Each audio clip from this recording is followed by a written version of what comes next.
Bom dia, eu sou Flávio Gomes de Barros e estamos juntos em mais um domingo. Nosso entrevistado neste domingo é o delegado Tiago Prado, vereador em Maceió pelo Partido Progressista. Eleito no ano passado, Tiago Prado está em seu primeiro mandato e lançou recentemente o plano Maceió é Nossa, voltado principalmente para ações na área de segurança pública. Bem-vindo, vereador. Aqui é o nosso Contextualizando. Inicialmente, gostaria de saber quais são os pontos principais dessa sua proposta em termos de segurança pública para Maceió. Muito obrigado, Flávio, pelo convite. É um privilégio estar aqui com um jornalista tão conceituado na política alagoana. Bem, o que nos levou à política, Flávio, foi, primeiro, a nossa história na segurança pública, segundo, o anseio da população em uma melhora na segurança pública. E, ao longo da campanha, conseguimos passar a mensagem à população de que o município tem uma importância muito grande na segurança pública, sobretudo no que diz respeito à prevenção à violência, né? A gente tem as políticas públicas que são majoritariamente executadas pelo município, que quando uma vez há falha, vai repercutir mais à frente na violência. Quando há acerto, vai repercutir em indicadores melhores para a sociedade. Então, com base nesse discurso, a gente acabou se conectando a um eleitorado, né, que anseia por melhor condição de segurança pública, já vista que o bem-estar social demanda, né, uma tranquilidade, né, você viver em paz, você ter a capacidade de caminhar com o seu cachorro na rua, ir para a orla, para qualquer local, né, público ou privado. Então, com isso, a gente desenvolveu o programa Maceió é Nossa. Por que Maceió é Nossa? Justamente para demonstrar que Maceió não pertence à criminalidade. É nossa, é do povo, são das pessoas de bem. E, a partir daí, a gente criou uma série de projetos de lei que estão em tramitação na Câmara, já vários protocolados, justamente com o objetivo de fazer com que o município possa contribuir com a segurança pública aqui do nosso município. Que projeto desses o senhor poderia destacar? A gente um ponto que está bastante em evidência recentemente é justamente a questão das cracolândias, né, que é uma falha de política pública, que é um problema de saúde pública também, a dependência química, que vem repercutindo na segurança pública. Um desses projetos de lei que nós estamos trabalhando visa justamente acabar com as cracolândias, né, a partir do município, efetivando políticas públicas para tratamento desses dependentes químicos e também remoção dessas estruturas físicas que estão sendo montadas em vários pontos da capital. Então, a gente fez esse mapeamento ao longo dos últimos meses das principais cracolândias aqui de Maceió. E, com base nisso, identificamos pontos em comum em todas elas, para que, então, a gente pudesse elaborar um projeto de lei e, assim, discutindo, né, com algumas autoridades do próprio município, né, da Secretaria de Saúde, Secretaria de Assistência Social, identificando os entraves que nós temos hoje em dia, para que, então, esse PL venha, né, uma vez transformado em lei, venha facilitar e, digamos assim, incentivar uma ação mais efetiva do poder público na busca da redução ou a extinção mesmo dessas cracolândias, que tanto é ruim para a nossa cidade e, sobretudo, também para aquele usuário que está ali, né, vivendo como se zumbi fosse. Quais são os pontos principais desses locais de consumo de droga aqui na cidade? Nós temos diversos, Flávio. Olha, na parte alta, posso citar o principal exemplo, embaixo do viaduto da PRF, né, também conhecida como Favela da Federal. Ali é uma localidade em que já houve diversos homicídios, inclusive um indicador ruim que acaba repercutindo para o Estado, né, para a segurança pública de uma forma geral, que na realidade ele reflete apenas uma deficiência no poder público, e eu digo poder público como um todo, Estado, município, União, em tratar desse tema.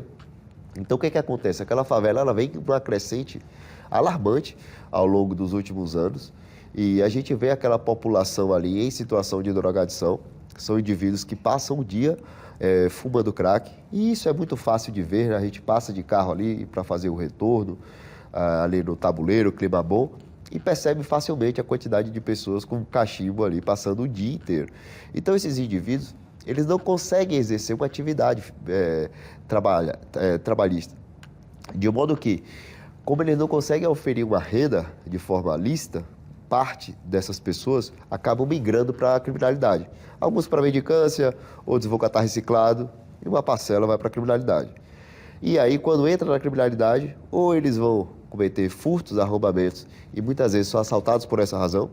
Pessoas que não acreditam mais no sistema de justiça vão lá, acaba que fazem justiça com as próprias mãos, ou incorrem em dívida perante traficantes, e essa é a maior razão de mortes, incorrem em dívidas, não conseguem arcar com a dívida pelos traficantes e acabam sendo assassinados.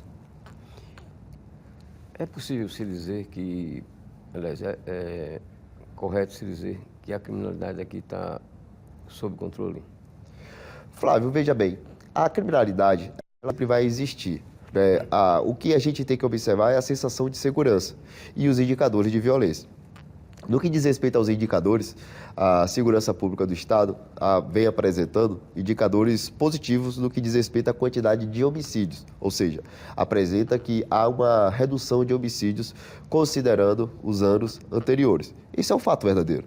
De fato, há uma redução de homicídios. Eu, inclusive, trabalho também como delegado de polícia na Delegacia de Homicídios e sou testemunha disso. Ocorre que, eventualmente, há crimes que acontecem em áreas que acabam repercutindo na sociedade e isso prejudica muito a sensação de segurança. Ou seja, o maceioense, o cidadão, identifica que, olha, a gente está passando por um momento de violência que a gente não passava antes. A exemplo de arrombamentos que estão acontecendo ali no bairro Ponta Verde.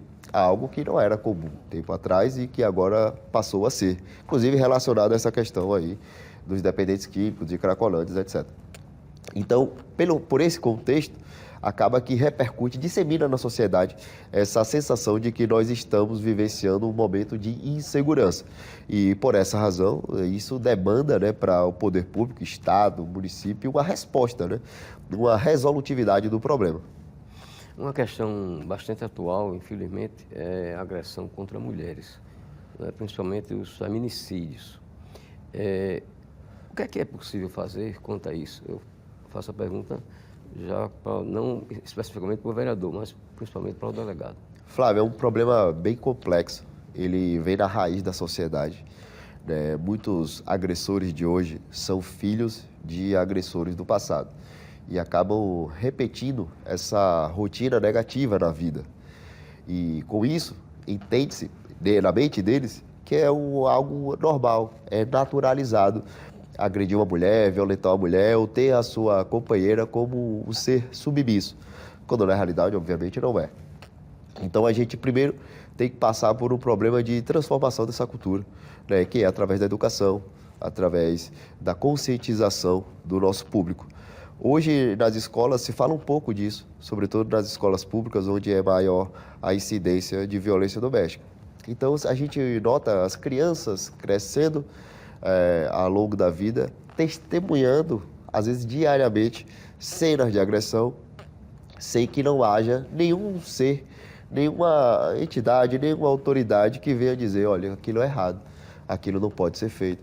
Não há como naturalizar essa violência que seu pai pratica na sua mãe. Então, essa criança, quando se torna adulta, ela vai repetir. Então, o que é que acontece? Além de mudar essa cultura, através da educação, como citei, a gente tem que buscar também a nossa legislação penal. Hoje, nós temos em vigor a Lei Maria da Penha, né, a 11343, que repercute o seguinte. Olha, quando existe uma violência contra a mulher, o agressor ele fica passível, além da prisão, né, imediata em flagrante, dependendo do crime, da gravidade do crime, ele fica passível também da medida protetiva de urgência. Felizmente, houve uma campanha maciça, né, por parte do poder público, da sociedade, e hoje toda mulher sabe que é possível denunciar, uma vez denunciando, ela vai ter a medida protetiva de urgência decretada pelo Poder Judiciário em seu favor, em sua proteção.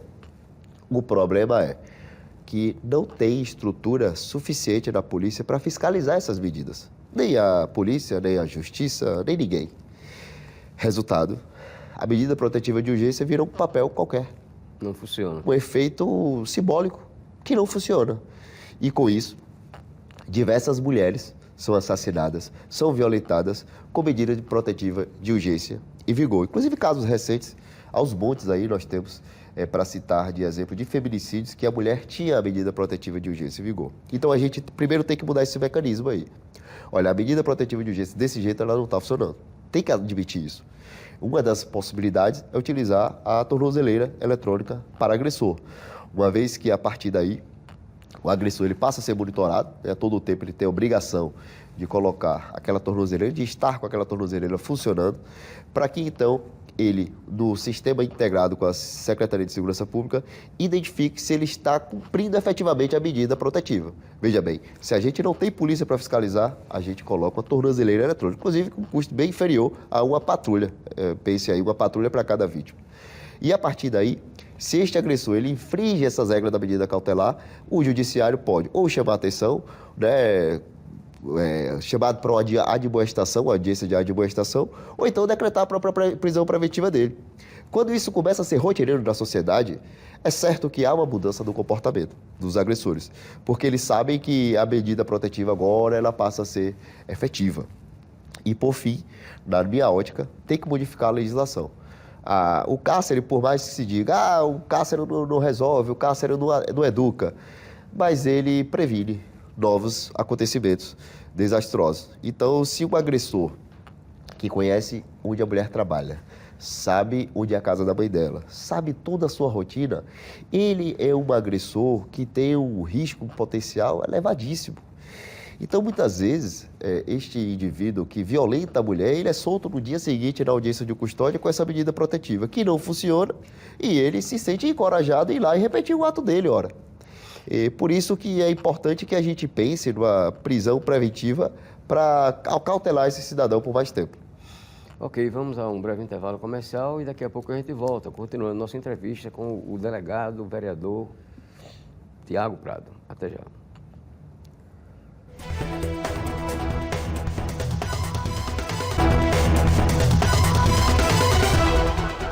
Estamos de volta com o programa Contextualizando pela TV Pajuçara. Aqui comigo o vereador delegado Tiago Prado, de Maceió. Bem, vereador, o que é que tem feito tanto os policiais civis ou militares, ou até mesmo do Exército, ingressarem na política assim como o senhor fez? Vamos lá. Seria digamos assim, um apelo da própria comunidade, do próprio eleitor, em se sentir representado com mais segurança através de um militar, de um policial? A gente observa que a política, ela muitas vezes, a representatividade política, ela reflete os anseios da população naquele momento. O retrato da sociedade hoje é uma sociedade aflita que, dentre diversos problemas, tem o problema da criminalidade. E por essa razão, acabam escolhendo e se conectando em pessoas, em políticos, que são da área da segurança pública. Uma vez que esses políticos eles levantam as bandeiras, com conhecimento de causa, inclusive, né, da necessidade de uma mudança da legislação, uma legislação mais pesada, uma legislação mais severa, de ações mais efetivas contra a criminalidade. Então, esse discurso, ele casa com o que o cidadão está querendo naquele momento. Como eu disse há pouco, o cidadão quer viver bem, quer o seu bem-estar, né, quer ter a tranquilidade de poder levar seu filho para a escola e voltar em paz. Então, assim, com base nisso, pelo fato de o Brasil estar numa crescente de violência há bastante tempo, é natural que haja essa representatividade. E o que é bom, né? A política ela tem que ser heterogênea, né? Ela tem que ser feita pelo agropecuarista, pelo empresário, pelo trabalhador, pelos profissionais da saúde, por jornalistas e também advogados, que são muitos, inclusive, eu acredito que até a maioria sejam advogados, e também por policiais. Então, eu acho que o saldo dessa equação é positivo para a sociedade. O que dizer das câmeras de vídeo monitoramento? Elas dão resultado realmente? As câmeras elas vêm dando um resultado extraordinário em todo o nosso país. São Paulo, eu posso dizer que é o case de melhor sucesso que a gente tem hoje, que é o Smart Sampa, introduzido pelo prefeito Ricardo Nunes. E até abro um parênteses aqui, olha aí, é o município contribuindo com a segurança pública. Lá em São Paulo, o prefeito criou uma grande central de vídeo monitoramento interligada com o Estado, diga-se de passagem, em que a cidade passou efetivamente a ser monitorada com o auxílio da inteligência artificial, que consegue fazer a leitura facial da pessoa, verificar quem é aquela pessoa no banco de identidade, né? E a partir daí verificar se esse indivíduo identificado tem um mandado de prisão em aberto. Havendo a resposta positiva, vai acionar a polícia mais próxima, também observando a inteligência artificial aí, qual é que está no raio de atuação mais próximo, para que então haja esse pronto emprego e resposta rápida.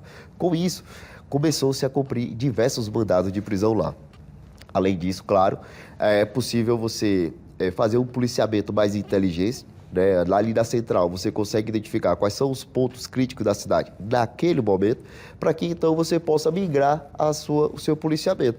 Pense aí em 100 praças que a gente tem que fazer o policiamento com apenas 20 viaturas da Polícia Militar.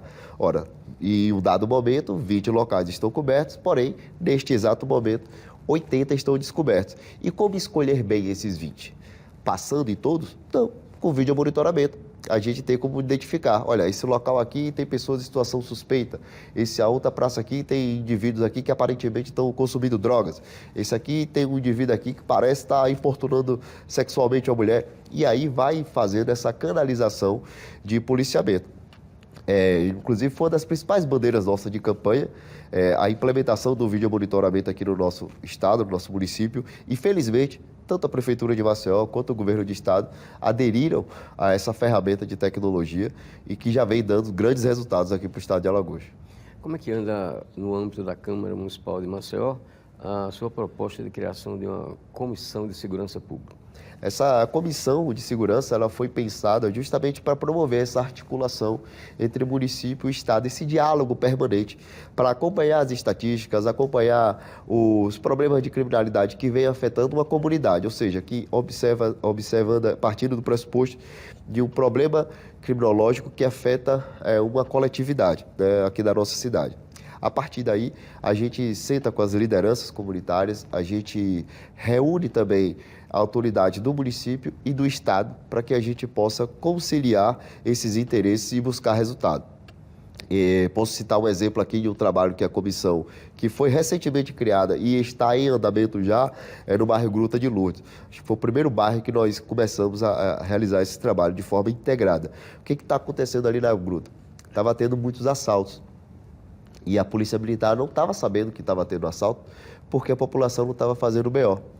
Quando a gente vai lá no bairro Gruta de Lourdes fazer a análise do bairro, a gente verifica que a iluminação pública está ruim, que o horário do ônibus está incompatível ali com a demanda da população, de modo que as pessoas ficam esperando muito tempo em situação de vulnerabilidade.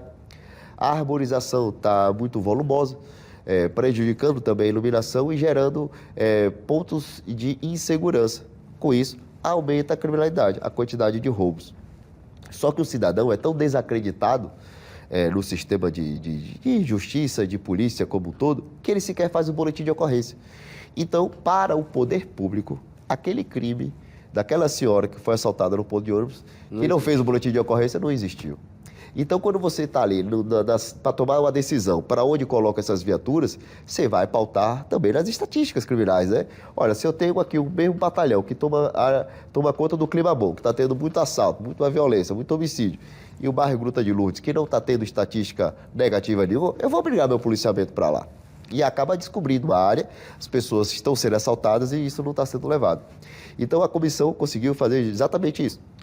Trabalhou com a LURB, que é a parte da prefeitura que lida com a arborização, né, reurbanização da área. Lidamos também com a Ilumina, que fez a troca de luminárias por LED, está trocando, está em andamento, inclusive isso. Tem ruas que antes eram amarelas, agora estão totalmente claras, aumentando aí a segurança do cidadão. E reunimos também com a Polícia Militar, que aumentou o patrulhamento com base nessa reunião que tivemos e não com base nas estatísticas, porque, como eu disse, não estavam fazendo o boletim de ocorrência. E a última etapa que iremos implementar lá no bairro Gruta de Lourdes, até conversei essa semana com o nosso secretário de Segurança Pública, é fazer uma ação de conscientização para realizar boletim de ocorrência caso a pessoa venha a ser vítima, justamente para que o Estado tenha esse controle efetivo e assim possa dar uma pronta resposta.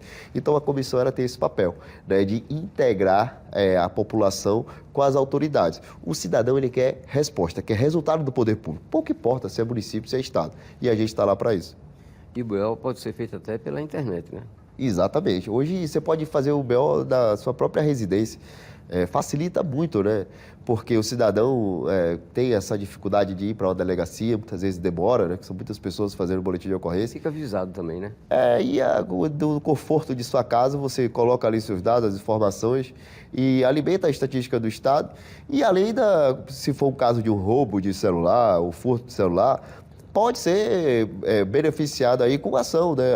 A Polícia Civil, inclusive, ela faz uma ação de recuperação de celular roubado, né? E consegue, através do e-mail, né, identificar com quem está esse aparelho celular roubado depois do roubo, né, claro. Identifica essa pessoa e aí consegue recuperar e devolver ao proprietário. Então é muito importante a confecção do boletim de ocorrência. Vereador, até pela sua experiência nessa área de segurança como delegado, qual seria hoje, ou quais seriam as regiões aqui de Maceió onde há um índice maior de violência? A parte alta, ela assume especial relevo nessa questão, sobretudo por conta da conexão com a vulnerabilidade social. Hoje a gente está, por exemplo, com um conflito intenso ali no bairro Benedito Bentes, entre conjuntos, né, daquela área, conjunto Frei Damião, com o conjunto Carminha, Caetés, Geraldo Bulhões, dentre outros, que são pertencentes dominados por facções criminosas distintas. E aí esses sujeitos faccionados, eles acabam expandindo o seu território, sua área de atuação, para que possa conquistar mais espaço para que aquelas bocas de fumo desse outro conjunto passem a pertencer a essa facção.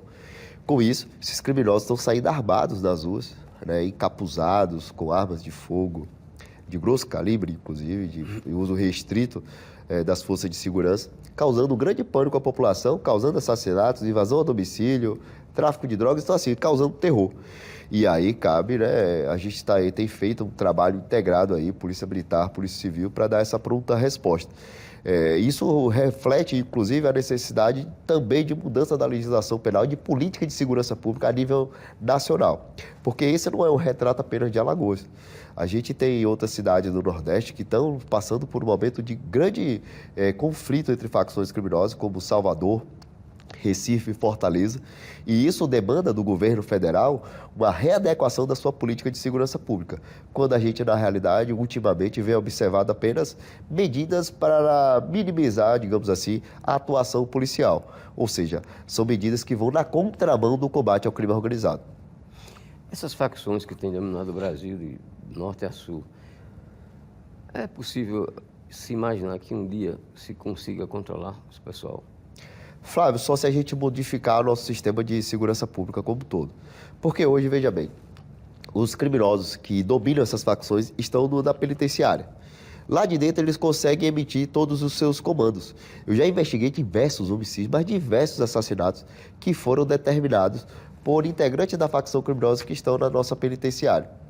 Então, a gente veja, recentemente o Supremo Tribunal Federal decidiu que não pode ser feita revista íntima das companheiras desses reeducandos, desses presidiários. Só que são justamente essas pessoas que têm a visita íntima, levam a droga e trazem para fora do presídio cartas que já foram apreendidas aos montes pelas forças de segurança. Nessas cartas estão justamente os comandos dos líderes da facção. Esse é só um dos pontos que a gente precisa readequar.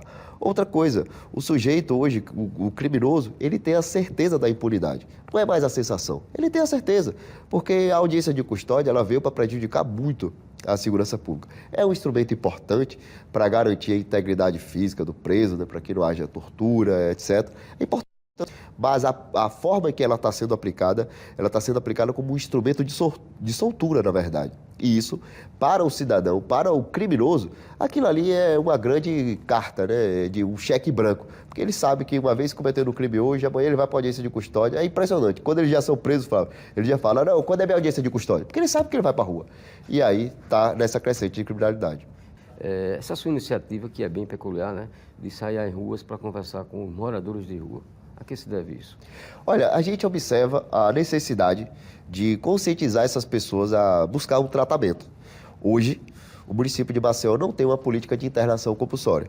Outros municípios, sobretudo do eixo sul-sudeste do Brasil, já estão aplicando. Então, ainda que estamos inclusive em discussão isso na Câmara, né? A aplicação da internação compulsória para dependentes químicos em situação de rua e criminalidade. Nesse momento, a gente está nesse diálogo direto com essas pessoas para entender a fundo o problema, né? A gente não pode regular a vida das pessoas sem entender a fundo. E é esse trabalho que a gente vem fazendo recentemente. Estamos chegando ao final, mas agradecendo desde já a sua presença, seus agradecimentos finais. Flávio, muito obrigado pelo convite. Vamos seguir com esse trabalho dinâmico, né? Sempre próximo às comunidades para entender as demandas e buscar solução, sobretudo no que diz respeito à segurança pública. Podem contar com o vereador delegado Tiago Prado.